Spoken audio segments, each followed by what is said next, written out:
Recently एक सर्वे हुआ जिसमें पाया गया कि केरला में 82% सुसाइड विक्टिम्स लड़के हैं, जिसमें मेजॉरिटी है मैरिड मेन। पिछले 10 सालों में सुसाइड में 28.6% इंक्रीज देखने को मिला है केरला में, जिसमें 40 टू 59 एज ग्रुप के मैरिड मेन सबसे ज्यादा वल्नरेबल कंडीशन में है। यहाँ हम बड़ी बड़ी बातें करते हैं कि इंडिया का डिवोर्स रेट सबसे कम है, इतने बड़े पॉपुलेशन में ओनली 1% है।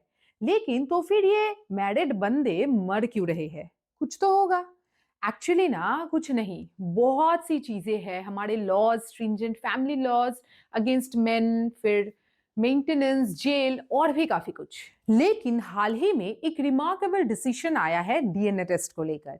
कई बार ना हस्बैंड्स कहना चाहते हैं कि बच्चा मेरा नहीं है, वाइफ एडल्ट्री में है, डीएनए टेस्ट करवा लो, पता लग जाएगा। लेकिन प्रैक्टिकली एडल्ट्री को प्रूव कर पाना बहुत ज्यादा डिफिकल्ट है। लेकिन recently Madhya Pradesh high court का रिमार्केबल डिसीजन आया, जिसमें कोर्ट ने हस्बैंड के बच्चे के डीएनए टेस्ट के प्रेयर को ग्रांट कर दिया। लेकिन यहाँ आम आदमी के लिए ये जानना जरूरी है कि किन हालातों में ये डिसीजन आया। और मैटर को अच्छे से समझने के लिए हम केस के फैक्ट्स को सबसे पहले डिस्कस करेंगे। लेकिन वीडियो में आगे बढ़ने से पहले मैं बताना चाहूंगी कि अभी जितने भी अपकमिंग लॉ एंट्रेंस एग्जाम्स आ रहे हैं, जैसे कि MHCET, CUET, Calcutta university law entrance test 2026 या क्लैट 2027, इन सभी की प्रिपरेशंस हम कराते हैं। रैदर किसी भी लॉ एंट्रेंस की तैयारी हम कराते हैं। अगर आप में से कोई लॉ पढ़ने का सोच रहे हैं या प्रिपरेशन के लिए जगह ढूंढ रहे हैं, तो आप हमसे स्क्रीन पर दिए गए नंबर पर कांटेक्ट कर सकते हैं। हमारे बारे में और जानने के लिए आप हमारा वेबसाइट aslcinstitute.com और हमारा गूगल लिस्टिंग भी चेकआउट कर सकते हैं। ऑनलाइन एंड ऑफलाइन दोनों तरह की क्लासेस आपको मिल जाएगी। मैं हूं अन्वेषा और आप देख रहे हैं एएसएलसी इंस्टीट्यूट का यूट्यूब चैनल। तो टॉपिक पर वापस आते हैं।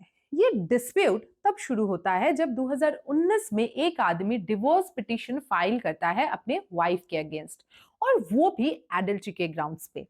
और उसका एलिगेशन ये था कि जिस समय उसकी वाइफ प्रेग्नेंट हुई, उस समय वाइफ को वो एक्सेस ही नहीं कर रहे थे, यानी कि उनके बीच में कोई भी फिजिकल रिलेशन तब नहीं था। हस्बैंड का दावा था कि वो आउट स्टेशन ड्यूटी से अक्टूबर 2015 में वापस आया, और आने के सिर्फ 4 दिन के अंदर उसकी वाइफ ने उसे कहा कि वो प्रेग्नेंट है।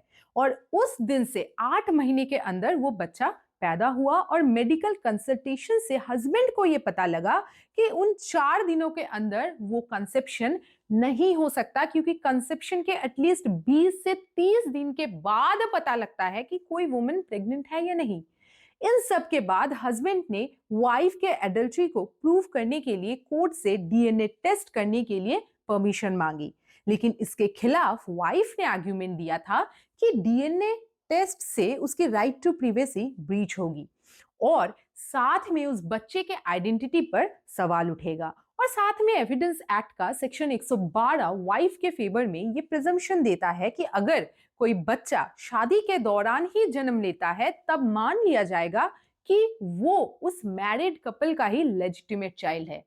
लेकिन आर्ग्यूमेंट को सुनने के बाद फैमिली कोर्ट ने कहा कि इस मैटर पर डीएनए टेस्ट अलाउड है।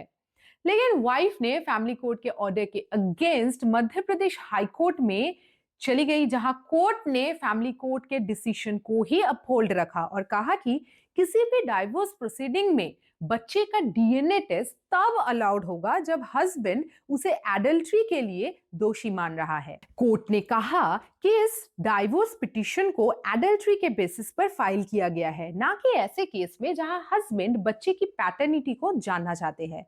ना ही हस्बैंड उस बच्चे को मेंटेन करने से मना कर रहे हैं। यहां बच्चे का डीएनए टेस्ट इसलिए अलाउड होगा क्योंकि इसी से वाइफ के अगेंस्ट एडल्ट्री का एलिगेशन प्रूव हो सकता है। साथ में कोर्ट ने कुछ लीगल प्रेसिडेंट्स को भी कंसीडर किया। इवान रथिनाम वर्सेस मिलान जोसेफ के केस में सुप्रीम कोर्ट ने कहा था कि कोर्ट को हमेशा जो भी केस में इन्वॉल्व पार्टीज है, उनके बैलेंस ऑफ इंटरेस्ट को देखना होगा, और यह भी देखना होगा कि क्या डीएनए टेस्ट के बिना सच्चाई तक पहुंचा जा सकता है या नहीं। डीएनए टेस्ट का ऑर्डर देने में सिर्फ दो रुकावटें हैं। Number one, insufficiency of evidence, और number two, positive finding regarding the balance of interest. इस पर्टिकुलर केस में हाईकोर्ट ने देखा कि डाइवोर्स पिटिशन में नॉन एक्सेस का क्लियर प्लीडिंग था, जिसके वजह से ये केस डीएनए टेस्टिंग के लिए फिट है। और मेन बात ये थी कि ये उनके बीच में तीसरा डाइवोर्स पिटीशन था, क्योंकि पहला पिटीशन इस ग्राउंड पे विड्रॉ हुआ कि वो लोग म्यूचुअल कंसेंट से डाइवोर्स लेंगे, लेकिन ऐसा नहीं हुआ।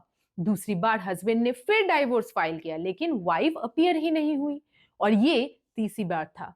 इसलिए हाईकोर्ट ने कहा कि फैमिली कोर्ट का डिसीजन इसमें बिल्कुल सही है। इस चीज को हम एक मेजर अचीवमेंट मांग सकते हैं, क्योंकि अब इन मैटर्स पर धीरे धीरे डेवलपमेंट्स होने लगी है, और इस केस में जस्टिस वाज ड्यूली सर्व्ड।